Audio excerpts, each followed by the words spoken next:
अस्सलाम वालेकुम नाजरीन, मैं हूं चौधरी आमिर शहजाद और आप देख रहे हैं आकाश टीवी। नाज़रीन, सुल्तान महमूद गजनवी के पास एक शख्स एक गीला तीतर बेचने आया।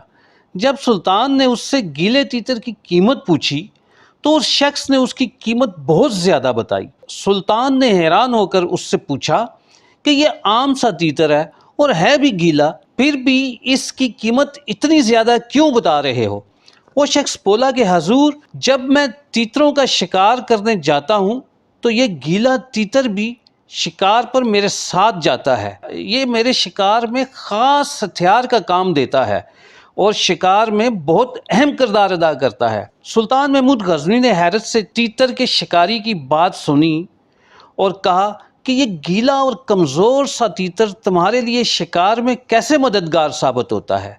जिस पर शिकारी ने मुस्कुरा के जवाब दिया कि सरकार, जब मैं तीतरों के शिकार के लिए जाल डालता हूँ तो इस गीले तीतर को जाल के साथ बांध देता हूँ। जब इसे जाल से बांधता हूँ तो ये ज़ोर ज़ोर से अजीबो गरीब आवाज़ें निकालता है और दूसरे तीतरों को बुलाता है। इसकी आवाज़ सुनकर बहुत से तीतर इसकी तरफ आ जाते हैं और जाल में फंस जाते हैं। जब वो जाल में फंसते हैं तो हजूर, मैं उन पर भी पानी डालकर गीला कर देता हूँ ताकि जाल से निकालते वक्त वो उड़ ना सकें। सुल्तान महमूद गजनवी तीतर के शिकारी की बात सुनकर सब समझ गया और उसने गीले तीतर की मुंह मांगी कीमत उसे देकर तीतर खरीद लिया और तीतर वाले के सामने उस तीतर को ज़िबा कर दिया। तीतर के शिकारी ने सुल्तान से पूछा, हजूर, इतना महंगा तीतर खरीद कर इतनी कीमत देने के बावजूद इसको ज़िबा करने की वजह पूछने की जिसारत कर सकता हूँ? जवाब में सुल्तान महमूद गजनवी ने जो तारीखी अल्फाज कहे हुए वो कुछ यूँ थे,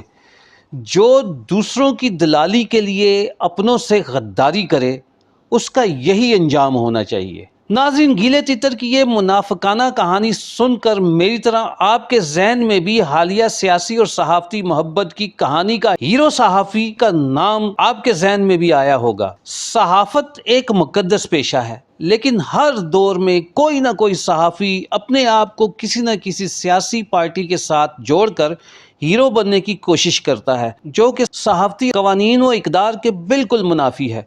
सहाफ़ी का काम खबरों को पूरी सच्चाई के साथ मुकम्मल तहकीक के साथ अवाम के सामने पेश कर देना और वो जो खबर पेश करे उसमें वो पार्टी ना बने। किसी सहाफ़ी को किसी पार्टी का वर्कर नज़र नहीं आना चाहिए। बरसगीर पाक व हिंद में सहाफ़त का आगाज़ 1780 में हिक्की बंगाल गज़ट नामी अंग्रेज़ी अखबार से हुआ। तब से लेकर आज तक सहाफ़त ने कई नशेबो फराज देखे और 242 साल के इस सफ़र में कई नामवर सहाफ़ी भी पैदा हुए। क़याम पाकिस्तान से ही बहुत से नामवर सहाफ़ियों को एक तरफा सहाफ़त के जुर्म में सज़ाएं काटना पड़ी, कोड़े खाना पड़े और कई सहाफ़ियों ने तो अपनी जानों के नजराने भी दिए। जिस दौर में भी सहाफ़ियों के साथ इस तरह की बदसलूकी की गई हो वो काबिल मज़म्मत है, लेकिन सहाफ़ियों को भी सहाफ़ती असूलों की रेड लाइन अबूर नहीं करनी चाहिए। चंद मुफाद परस्त सहाफ़ी जो दिनों में नहीं बल्कि घंटों में मशहूर होना चाहते हैं, वो अपनी शोहरत के इस पागलपन में अपने पेशे की रेड लाइन अबूर करते हुए ये भी नहीं सोचते कि उनकी इस गलत हरकत से सहाफ़त जैसा मुक़द्दस पेशा बदनाम होता है। पाकिस्तान में सहाफ़त जैसे पेशे और सहाफ़ियों की फलाह व बहबूद के लिए सहाफ़ती तंजीमें और प्रेस क्लब मौजूद हैं। उन तंजीमों को चाहिए कि पाकिस्तान में सहाफ़ियों की छानबीन करनी चाहिए और जो सहाफ़ती असूलों पर पूरा उतरता है सिर्फ उसे ही सहाफ़ी होने की सनद मिलनी चाहिए। सियासी पार्टियों से लफाफे और फ़ायदे लेने वाले एक तरफा सहाफ़ियों की निशानदेही करनी चाहिए और उन पर पाबंदी लगानी चाहिए।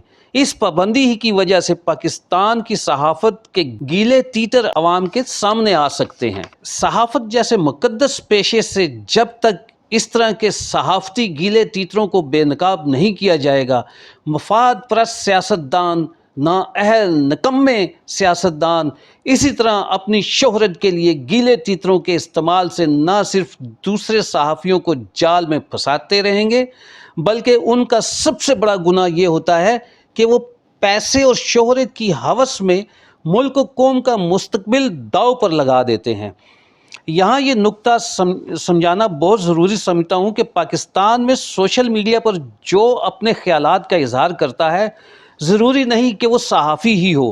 میں یہاں اپنی طرف سے سب کو واضح کر دینا چاہتا ہوں کہ اب میں صحافی نہیں بلکہ پاکستان مسلم لیگ کا ایک چھوٹا سا کارکن ہوں، اور سوشل میڈیا پر میں اسی طرح اپنے خیالات کا اظہار کرتا رہوں گا۔ ضروری نہیں کہ میرے خیالات پڑھنے والے، سننے والے اور دیکھنے والے اس سے متفق بھی ہوں۔ ٹی وی شوز اور اخبارات میں بطور صحافی اگر میں کھل کر کسی ایک سیاسی پارٹی کی حمایت میں بولوں یا لکھوں تو یہ صحافتی اصولوں کے خلاف ہے، لہٰذا آج سے میں ایسا کوئی عمل نہیں کروں گا جس سے صحافت بدنام ہو، بلکہ سوچ رہا ہوں کہ اخبار میں کالم نہ ہی لکھوں تو بہتر ہے، کیونکہ میرے ایک پی ٹی آئی کے چاہنے والے دوست نے مجھ پر اختلاف کرتے ہوئے کہا تھا کہ آپ بڑے صحافی بنے پھرتے ہیں اور سوشل میڈیا پر آپ اپنی ہر پوسٹ کے بعد نام کے ساتھ پاکستان مسلم لیگ نون راولپنڈی بھی لکھتے ہیں، آپ کہاں کے صحافی ہو؟ میں پی ٹی آئی کے اپنے اس دوست سے ٹوٹلی متفق ہوں، لیکن میں سوشل میڈیا کے پلیٹ فارم کو استعمال کرتے ہوئے اپنے لکھنے کی ٹھڑک کو پورا کرتا رہوں گا، اور سوشل میڈیا پر میرے اس لکھنے کی ٹھڑک پر کسی بھی پارٹی کا سیاسی کارکن، میرا دوست، میرا بھائی میرے اس کام پر انگلی نہیں اٹھا سکتا۔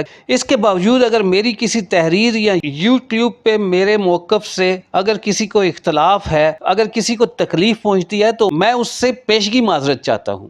آخر میں اپنا اور اپنے پیاروں کا خیال رکھیں۔ چودھری عامر شہزاد کو آکاش ٹی وی سے اجازت دیجیے۔ اللہ حافظ۔